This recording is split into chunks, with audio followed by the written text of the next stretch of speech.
The Entrepreneur's Library, episode 123. Welcome to the Entrepreneur's Library, the only book-centric podcast that reviews all the top-selling business books and shares authors' perspective firsthand. This is your resource to finding the next great book that will enable you to grow personally and professionally. Welcome your host, Wade Danielson. Welcome back to the EL. Today we have Gerry Murphy, author of The Accidental Entrepreneur: How We Turned $3,749 into a $100 million business in 3 years. And I think you guys are going to really love this episode with Gerry because he's a great storyteller of his own story. He kind of takes you through, and again, just even the title, How We Turned $3,749 into a $100 million company in 3 years. Pretty powerful stuff. So let's dive right in. Welcome, Gerry, and thank you for joining us on the Entrepreneur's Library. Thank you very much for having me. Will you take just a moment before we take a deep dive into the book and tell us a little bit about you personally? Well, I grew up on a farm in North County Cork in Ireland. And I was born in 1954, so I'm 60 this year. I got a job immediately after high school and I started working in a commercial bank called Bank of Ireland. I spent 17 years in Bank of Ireland, and then I left the bank and went to a savings and loan called First National. And I studied at night and, over those 25 years. And then in 1997, I took a big plunge. I went out on my own as a social entrepreneur. And by accident, I became an accidental commercial entrepreneur. That's awesome. And no wonder how you got the title of your book that we're going to be talking about here today. Yes. So first of all, yes, indeed. Yeah. So thank you for sharing that. And now let's jump right into that book, The Accidental Entrepreneur, which was just made available for purchase October in Europe and December here in the United States. And Gerry, we're going to move quickly, but here are some of the top questions that our listener / future reader would like to get answered. And the first one is, what was the inspiration behind writing The Accidental Entrepreneur? Well, there were three reasons why I wrote the book. The first reason was I wanted to encourage others not to risk staying in an unfulfilling job and to consider creating their own employment. And then secondly, I really like books and I felt I had learned a lot over the years. And so I wanted to distill my own ideas and present them to others.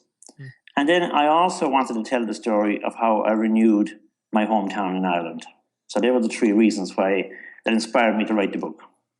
Excellent. And so what makes your book different from others regarding the same or similar topic? Well, there are so many books out there on entrepreneurship, as you know.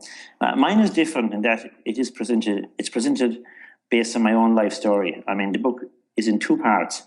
So part one is the real deal, and it tells what I did in terms of setting up a business with just $5,000 in seed capital, and how that business had revenues of $130 million a year within 3 years, and it's a real story. And then part two of the book is the theory behind the practice, but I'm telling the theory in a non-technical way. So I think the fact that I'm telling my own story and that I'm putting the practice in front of the reader in a non-technical way is what makes my book different.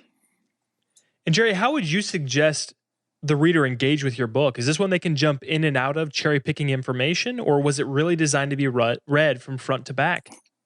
You have to read part one from front to back. It's about half the book. But my readers tell me that once they start reading part one, that it's a sort of a page turner and they can't really put it down. And in part two, obviously, you can dip in and out of part two. There are 17 chapters in part one, and it's a sequential story of how I developed the business called Great Gas Petroleum. And then the second part is 16 chapters. And yes, you can dip in and out wherever you want in that. So great. Now that we know the background and the purpose behind the book, this is my favorite part where I really want to hand over the mic and allow you to take us through and take a deep dive into the content itself. So will you take the next 5 to 8 minutes and really share with us what your book's all about? Yes, I'd love to do that. So, well, as I explained, part one is autobiographical, and it tells the story of me growing up in my hometown of Churchtown in North Cork in Ireland, and my dream to renew my home place, and how this turned me into a commercial entrepreneur. And the book starts with an introduction, and then there are 17 chapters in part one. And as I said, most people tell me that when they start reading part one, they can't put it down. So I talk about when I was born from 1954 to 1972. That's my sort of early story. And I have some beautiful childhood memories of long summer days, harvesting the hay and milking the cows and going to the local creamery, village festivals in the summer holidays at the seaside. And I've also written about this in another book called The Annals of Churchtown. But I give a little flavour of that in the beginning of The Accidental Entrepreneur. And then I recall my first business failure as a 10-year-old when my latest project failed to deliver for me. And then from 1972 until 1977, I write about leaving Churchtown and getting a job after high school in Bank of Ireland and in First National. I got married in 1979. My two children were born in 1982 and 1988. And during that period, I could see the village was not doing well. I was watching it from afar, and I wanted to do something. And I also wanted to leave something to my children.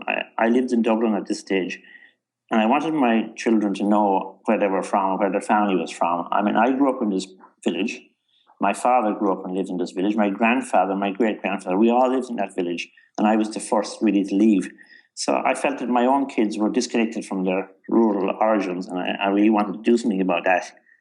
And then in 1997, which is 17 years ago, I saw an article in the national paper about the local bar and shop, like the drugstore in Churchtown, about how the inside of it the shop had been closed and the inside had been shipped to Vienna to fit out an Irish team pub. So I was sort of appalled at this idea. And I said, here I am in Dublin, doing well for myself. I really must do something about trying to get my home village renewed. And I actually took a dramatic decision, really, was at 43 years of age to give up my job and to start working as a social entrepreneur and to look out for some sort of non-executive directorship roles. So I set up the Churchtown Village Renewal Trust, and I did seek out some non-executive roles, and I got those. And then I bought some property in the village, and I reopened the pub and bar and restaurant, and I called it Boss Murphy's after my great-grandfather. But the pub wasn't enough on its own, and so in 1999, I realised that I needed to build some houses in this village to create some life. And I bought a field, and I got planning permission for 77 properties, and I started building a few. And believe it or not, my dream came true. I built it, and the people came. So my field of dreams worked, and families and couples decided to live in the village, and the population grew from 70 to 600. So I like collaborating with other people, and I invited two people I was working with on these projects to become my partners, Maurice Gilbert and Michelle Gleason, and they became an integral part of the development of the gas company. So to move forward, I was working in the village. I had the pub set up. I was building some houses, and the local shop, small shop, came up for sale. And I decided that this shop was very important for the village, and there needed to be a bigger one. And the only way I could achieve that was if I bought that shop. And so by accident, I became a shopkeeper. But of course, I wasn't able to work in the shop on a day-to-day basis, so it wasn't making any money. And then shortly after that, another shop came up for sale locally, and it had a filling station, a fuel court. And I bought that to try and spread the overhead. And this is how the accident happened, right? So when I was selling the fuel, I realized there wasn't an awful lot of money in the margin. And I was in constant debate with the fuel supplier about it. And on the 22nd of April, 2005, I was on the forecourt, and I met the sales rep. And I said to him, I'm going to have to take down your brand, and I'm going to have to go independent. And he said to me, well, if you do that, he said, you'll have no credibility on the motorway. People won't come in, they won't know who you are. But because of my background in banking and branding, especially in marketing, the idea came to me in that instant that I would set up my own business. I thought about it over the weekend. I came up with the brand name, Great Gas Petroleum. I created a design that looked quite international and large. I created a mail shot over several weeks, and within 6 weeks, I was in a position to mail that to 2,000 filling stations in Ireland, I then got about 70 good leads from that. And I started working with these people to create the business. I was quite amazed at the response I got. But of course, I had one big issue, that I had no supply agreement. So I didn't have any notion about where I was going to buy this fuel. I then discovered that ConocoPhillips, which is one of the biggest oil companies in the world, had a refinery in Ireland. And I wrote to ConocoPhillips and asked them, would they supply me with 500 million euro worth of fuel, which of course is about $650 million. This was like an extraordinary letter in many ways. Remember, I only had one filling station, so I was thinking big. And thankfully, I managed to negotiate a supply agreement with ConocoPhillips, and I created what I would describe as a very virtual business. So all my deliveries, I outsourced the fuel delivery. ConocoPhillips, I got them to invoice the actual filling stations. I got bank guarantees from each filling station so that the credit risk was reduced. And I built up a business that went from zero to turning over 100 million at the end of the third year. Now, in that period, 2006 to 2009, there was a world financial crisis and there was a banking collapse, basically. And so therefore, I found it very difficult to get credit to supply my fuel stations. And this was a big worry to me.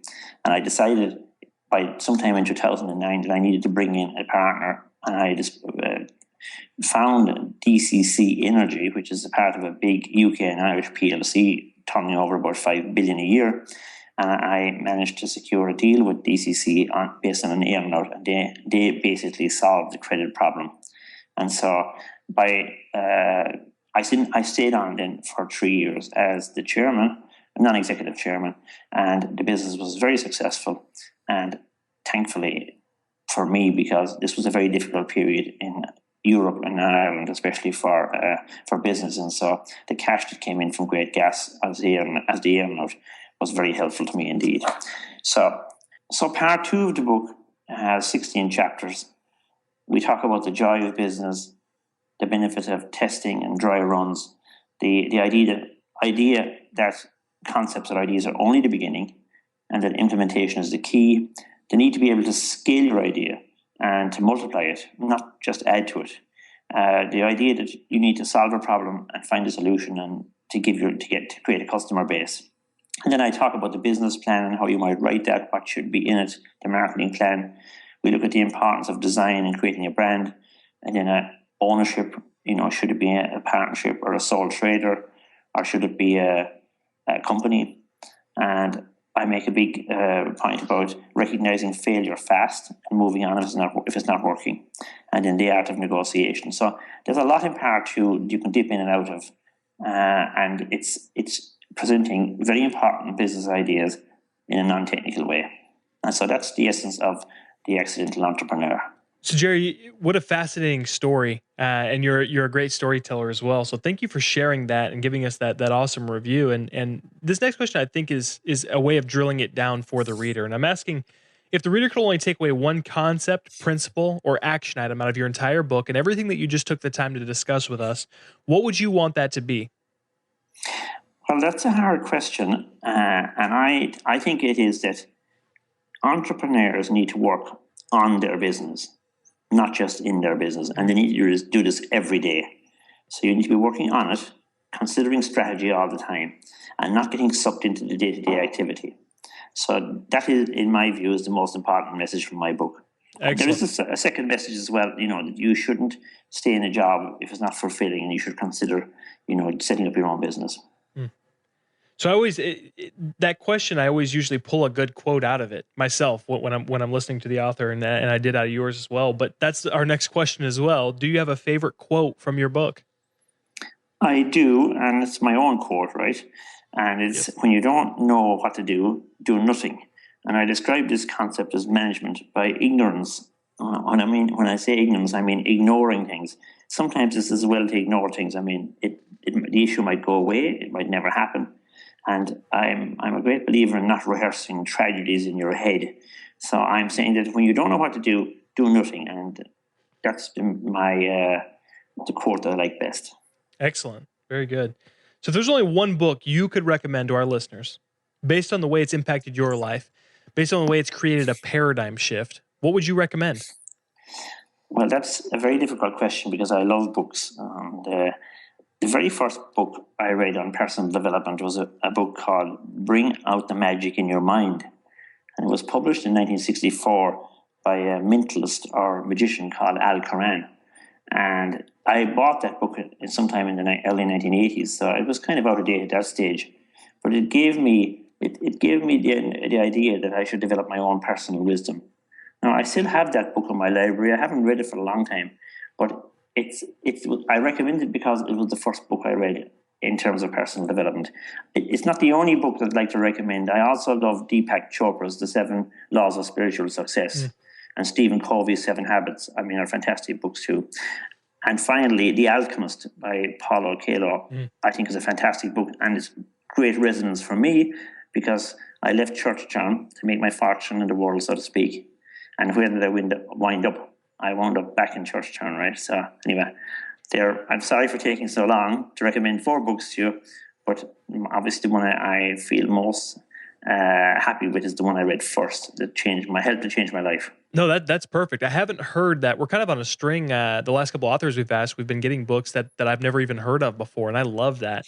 But I also like getting books like what you said. The Alchemist was. I could not put that book down. That was definitely like a 1-2 day read, just because you stop doing everything that you're doing just to read it. But yes. It's funny how books will do that. Sometimes you have a busy schedule and things seem to clear up when you're in a phenomenal book.